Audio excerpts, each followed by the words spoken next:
कि हरि अनंत हरि कथा अनंता। यदि हम पूछे कि होली क्यों मनाई जाती तो बहुत से लोगों को आज भी नहीं पता कि होली वास्तव में क्यों मनाई जाती है। जब ब्रह्मदेव प्रकट हुए तो उन्होंने कहा कि मांगो, क्या वरदान आप मांगना चाहोगे। तो इन्होंने कहा कि जो दिखता नहीं है तुम उसकी पूजा करते हो, साक्षात तो मैं हूँ, तुम्हें पूजा करनी तो मेरी करो, जो दिखता नहीं कहीं नहीं उसकी तुम पूजा क्यों करो।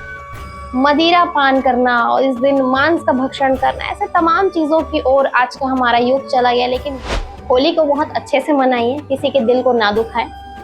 और एक अपील साथ में कि रास्ते पर जो कुत्ते होते हैं, गाय होते हैं, जानवर होते हैं, उनके साथ बदसलूकी ना करें। कहा जाता है ना कि हरि अनंत हरि कथा अनंता। जी, तो आज हम बिल्कुल हरि और हरि के कथाओं के ऊपर ही एक विश्लेषण करेंगे, चर्चा करेंगे। यूँ तो होली मनाने की जो परंपरा है हमारे देश में काफी समय से चलती आ रही है। काफी सारे लोगों से जब बात की जाती है कि भाई होली क्यों मनाई जाती है तो बहुत से लोगों को पता नहीं होता। अक्सर लोगों को लगता है कि होली मतलब रंग उड़ाना है, गुलाल खेलना है, पिचकारी से खेलना है, वाटर बलून्स मारने हैं एक दूसरे पर। और अब तो ट्रेंड भी बहुत ज्यादा चेंज हो गया, लोग होली खेलते खेलते उसके स्वरूप को इतना बदल दिए कि कीचड़ों की होली खेलने लगे लोग। इस पवित्र दिन को और पवित्र एक जो परंपरा चल रही थी उसे बदलकर बिल्कुल मदिरा पान करना और इस दिन मांस का भक्षण करना, ऐसे तमाम चीजों की ओर आज का हमारा युग चला गया। लेकिन वास्तव में यदि हम पूछे कि होली क्यों मनाई जाती तो बहुत से लोगों को आज भी नहीं पता कि होली वास्तव में क्यों मनाई जाती है और इसे वाकई में कैसे मनाना चाहिए। तो चलिए बताते हैं आपको कि होली मनाने की परंपरा की शुरुआत एक बालक से जुड़ी हुई है। बिल्कुल एक ऐसा बालक जो असुर कुल में जन्मा था और उसका नाम था भक्त प्रहलाद। और अब आप बिल्कुल समझ चुके होंगे कि भक्त प्रहलाद जो थे उनका नाम ही भक्त प्रहलाद पड़ा। यूँ तो उनका नाम प्रहलाद था, लेकिन उन्हें भक्त प्रहलाद के नाम से जो है प्रसिद्धि मिली, क्योंकि वो भगवान विष्णु के श्री हरि के काफी बड़े भक्त थे। लेकिन गलती से वो असुर कुल में जो है जन्म ले लिए थे। और असुर कुल में कैसे जन्म लिए थे वो भी आपको बताते हैं। दरअसल एक असुर जिनका नाम था हिरण्यकश्यप, और हिरण्यकश्यप ने काफी लंबे समय तक के जो है तप और साधना की। और उनके तप और साधना से जब ब्रह्मदेव प्रकट हुए, क्योंकि उन्होंने ब्रह्मदेव के लिए ही तप साधना की थी, तो उनकी जब तप और साधना को देखकर जब ब्रह्मदेव प्रकट हुए तो उन्होंने कहा कि मांगो, क्या वरदान आप मांगना चाहोगे। तो इन्होंने कहा कि ब्रह्मदेव मुझे ये वरदान चाहिए कि मैं हमेशा अमर रहूं। ब्रह्मदेव मन ही मन मुस्कुराए और उन्होंने कहा कि ऐसा तो जो है हमने जो सृष्टि का निर्माण किया है, सृष्टि को रचा है, तो इसके कुछ नियम हैं और नियम के विरुद्ध तो हम भी नहीं जा सकते। तो इसके अलावा कुछ और जो है वरदान आप मांग लो, लेकिन अमरता का जो है वरदान तो मैं आपको नहीं दे सकता। तो हिरण्यकश्यप जो है वो भी बिल्कुल, उनकी तो मंशा ही अलग थी। किसी अलग ही रीजन से उन्होंने जो है ये साधना की थी। और उन्होंने कहा कि ब्रह्मदेव मुझे ऐसा आशीर्वाद दीजिए कि जब मेरी जो मृत्यु है, मेरी मृत्यु ना दिन में हो ना रात में हो, ना धरती पर हो ना आकाश में, ना किसी अस्त्र से मरूं ना किसी शस्त्र से मरूं, ना कोई मनुष्य मार सके ना कोई जानवर मार सके। ब्रह्मदेव समझ गए कि ये कहते ना कान इधर से पकड़ो या उधर से, बात तो एक ही होता है। तो बातों को घुमाकर तोड़ मरोड़ कर जो है इस असुर ने ब्रह्मदेव से ये वरदान जो है पा लिया। और ब्रह्मदेव ने भी बिल्कुल उन्हें वरदान दे दिया। अब वो तो सोचे कि भाई मैं तो अमर हो गया, क्योंकि ना मैं दिन में मरूंगा ना रात में, ना अस्त्र से ना शस्त्र से, ना धरती में ना आकाश में। तो ऐसा तो कोई जन्म लिया ही नहीं है, ना कोई मनुष्य मार सके, ना कोई राक्षस मार सके, ना कोई जानवर मार सके। तो वो तो बिल्कुल हिरण्यकश्यप जो थे वो तो काफी ज्यादा खुश थे और उन्होंने शुरुआत कर दिया। अराजकता जो है पूरी तरह से उनके द्वारा फैला दी गई। काफी सारे लोग उनसे प्रताड़ित थे, परेशान थे। लेकिन रचयिता जो है विश्व के, वो भी बहुत अच्छे से जानते थे कि एक समय आएगा जब बिल्कुल इनका भी हिसाब होगा।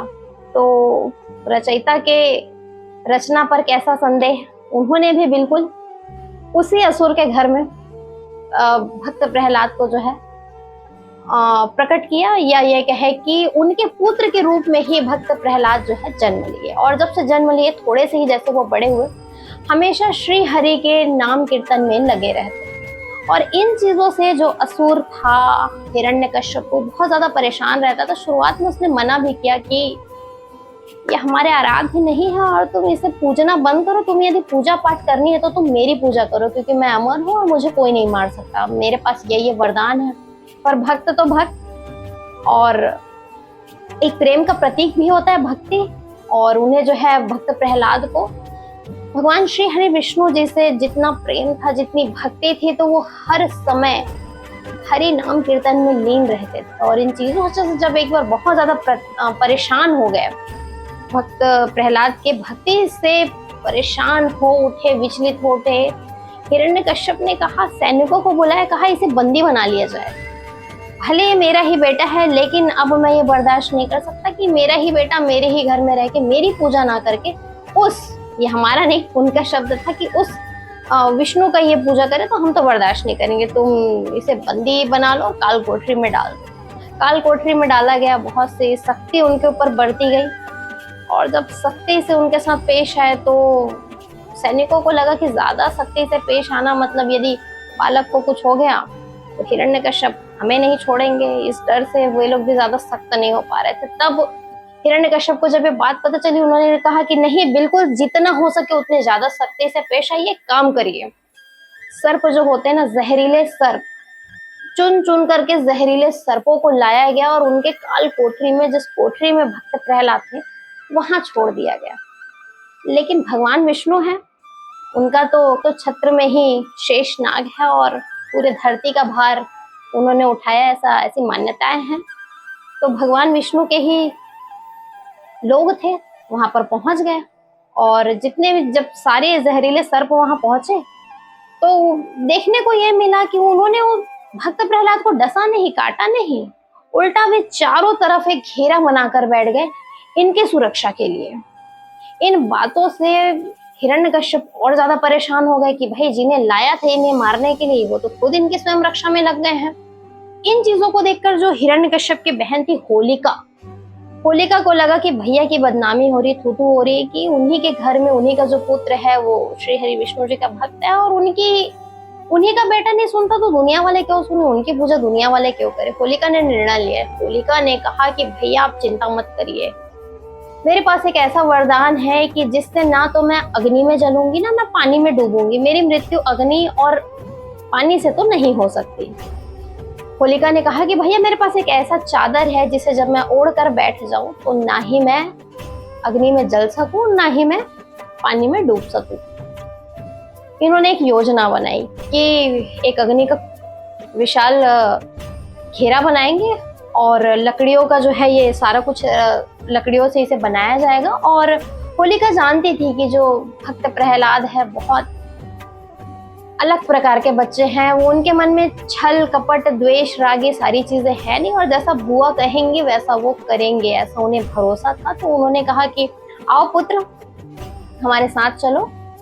तो भक्त प्रहलाद भी चले गए, बुआ की बातों पर भरोसा किया। और इनकी योजना तो थी कि भाई अग्नि का जो घेरा बनाया गया हम उसके अंदर बुआ होलिका बैठेंगी, उस चादर को वो ओढ़ लेंगी जिस चादर की वजह से वो जलेंगी नहीं, और गोद में जो है भक्त प्रहलाद को उन्होंने बिठा लिया। चारों तरफ से सैनिक आए, मशाले जलाई गई और जो है जो गोल घेरा था उसे बिल्कुल आग लगा दिया गया। लेकिन कहते हैं ना, रचयिता के, ब्रह्मांड के रचयिता, उनके आगे किसी की कुछ नहीं चलती। हवाओं की जो ऐसी लपटें आई कि हवाओं के साथ साथ जो चादर जिसे होलिका ने ओढ़ा था वो खसक करके उस बालक मतलब भक्त प्रहलाद के ऊपर आ गया। और जब अग्नि दहन शुरू हुआ तो उस अग्नि में होलिका जो है जल करके पूरी खाक हो गई। लेकिन भक्त प्रहलाद बिल्कुल सही थे। लाखों लोग आए हुए थे इस दृश्य को देखने के लिए। कुछ काफी दुखी थे जो भक्त प्रहलाद को जो समझते थे, जो भक्ति भावना को समझते थे, बहुत दुखी थे कि आज एक बालक का अंत हो जाएगा। लेकिन कुछ लोग मजे से भी आए थे देखने की भाई होना क्या है। अब भाई इंतजार थी कि होलिका तो जैसे कि कुंड से बाहर आएंगी, अग्नि कुंड से होलिका तो जैसे अग्नि से बाहर आएंगे और भक्त प्रहलाद का केवल राख मिलेगा। लेकिन सीन जो है वो एकदम उल्टा था। देखा गया कि राख का बिल्कुल ढेर बहुत ज्यादा सारा था, क्योंकि यदि एक बालक की मृत्यु हो तो राख का ढेर बहुत कम होता है, लेकिन राख का ढेर बहुत ज्यादा था। लोग आश्चर्य में आ गए कि भाई राख का ढेर इतना बड़ा क्यों। और वहां से देखते हैं अपने नन्हे नन्हे पैरों से निकल करके मुस्कुराते हुए हरि नाम कीर्तन करते हुए भक्त प्रहलाद बाहर आ रहे थे। लोग एकदम सोच में पड़ गए कि ऐसा कैसे हुआ। लेकिन कहा जाता है ना, भगवान विष्णु जिसके साथ हो, तीन लोक का मालिक, उसे क्या हो सकता है। और लोगों में इतनी ज्यादा खुशियां छा गई, जो लाखों लोग वहां मौजूद थे, एकत्रित थे, वो इतने खुश हो गए। भक्ति का प्रमाण उन्होंने उस दिन साक्षात देखा। और वही जो राख था, उस राख को ही उड़ा कर खेलने लगे, एक दूसरे को लगाने लगे। और कहते हैं ना, भक्ति का एक रंग होता है, तो कहीं ना कहीं उस राख में भी एक रंग चढ़ने लगा। और तब से ही होली की जो है परंपरा शुरू की गई और लोग होली खेलने लगे। लेकिन और जिसके बाद ही अलग अलग तरीके से चीजें आई, गुलाल आए, गुलाल में काफी सारे रंग है, और एक भक्ति का प्रतीक है जो है ये होली जो है। और जैसे कि आप सभी जानते हैं कि होली को तो आजकल लोग ट्रेंड फैशन के तौर पर न जाने कहाँ लेकर जा रहे हैं। इसके अलावा मैं बता दूं कि ये तो हुई होली तक की कहानी। आगे हम हिरण्यकश्यप और जो है भक्त प्रहलाद के बारे में आगे और बात करेंगे कि इन चीजों से और ज्यादा जब विचलित हुए देख करके हिरण्यकश्यप, तो उन्होंने अपने पुत्र भक्त प्रहलाद को काफी ऊंचाई से नीचे भी फेंक दिया। लेकिन वहां भी उन्हें कुछ नहीं हुआ। श्री हरि जी स्वयं आ गए, उन्हें झेल लिया और वो अपने गोद में उठा लिया, वो बच गए। फिर इन चीजों से परेशान होकर हिरण्यकश्यप ने कहा कि तुम सुधर क्यों नहीं जाते, तुम मेरी भक्ति क्यों नहीं करते।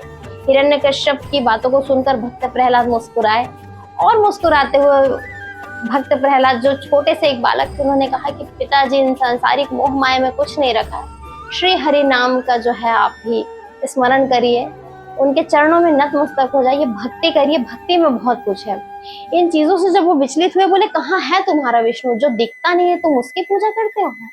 साक्षात तो मैं हूँ, तुम्हें पूजा करनी तो मेरी करो, जो दिखता नहीं कहीं नहीं उसकी तुम पूजा क्यों करते हो। भक्त प्रहलाद ने कहा कि दिखता नहीं है ऐसी बात नहीं, कण कण में मेरे श्री हरि विराजमान है। इस बात से वहीं पास में खंबा था, खंबे में जोर से मारा। हिरण्यकश्यप ने कहा क्या तुम्हारा विष्णु यहाँ है। भक्त प्रहलाद बोले चूंकि कण कण में है तो वो यहाँ भी है। और इन चीजों को जब देखकर, चूंकि भगवान विष्णु भी एक लंबे समय से देख रहे थे कि मेरे भक्त के साथ इतनी परीक्षा हो रही, इतना अन्याय उनके साथ हो रहा है, उस समय वो सहन नहीं कर पाए और उसी समय उन्होंने नरसिंह अवतार लिया और जो खंबा था, खंबे से वो प्रकट होकर के बाहर आए। तो जैसा कि हिरण्यकश्यप ने कहा था कि ना कोई मनुष्य हो ना राक्षस हो, तो बिल्कुल ऐसे स्वरूप में नरसिंह, मतलब सर जो था वो सिंह शेर का था और धड़ जो था वो इंसानों वाला था। अस्त्र, ना मुझे अस्त्र मार सके ना शस्त्र कहा था उन्होंने, तो बिल्कुल उनके हाथों में इतने बड़े बड़े नाखून थे कि वही अस्त्र और शस्त्र का काम किया। और इसके अलावा साथ ही उन्होंने कहा था कि भाई मैं ना दिन में मरूं ना रात में, तो ये तो संध्या काल की वेला थी और ना धरती में ना आकाश में। तो जब वो बाहर आए, एक रौद्र रूप के साथ श्री हरि विष्णु नरसिंह अवतार लेकर जब बाहर आए, तो उन्होंने हिरण्यकश्यप को पकड़ा, चूंकि ना वो धरती था ना आकाश था, अपने गोद में बिठाया और अपने बड़े बड़े नाखूनों से चीर दिया हिरण्यकश्यप को, और ऐसे हिरण्यकश्यप का जो है अंत हो गया। तो कोई भी भक्ति भी तभी काम आती है जब आप उसे सच्चे मन से करो। यदि आप अराजकता की या किसी भी गलत मन से भक्ति करते हैं, तो वो भी चाहे आप भगवान से मिल क्यों ना ले, उनसे वरदान भी क्यों ना ले ले, ज्यादा समय तक बुराई जो है नहीं चल सकती। तो जैसा कि आपने देखा कि भक्त प्रहलाद की भक्ति की जीत हुई थी, और सच्चे मन से यदि ईश्वर को पुकारोगे तो जरूर आते हैं। उन बातों को भी आपने अभी इस कहानी के माध्यम से सुना।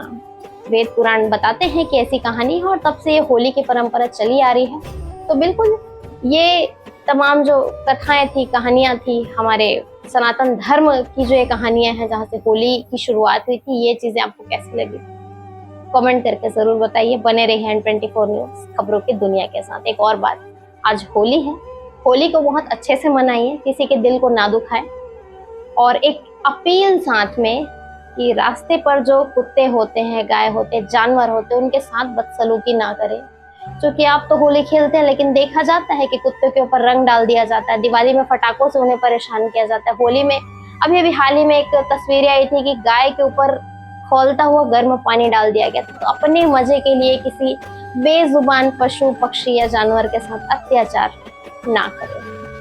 बने रहे N24 न्यूज खबरों की दुनिया के साथ। दुर्ग से मैं निधि सिंह राजपूत।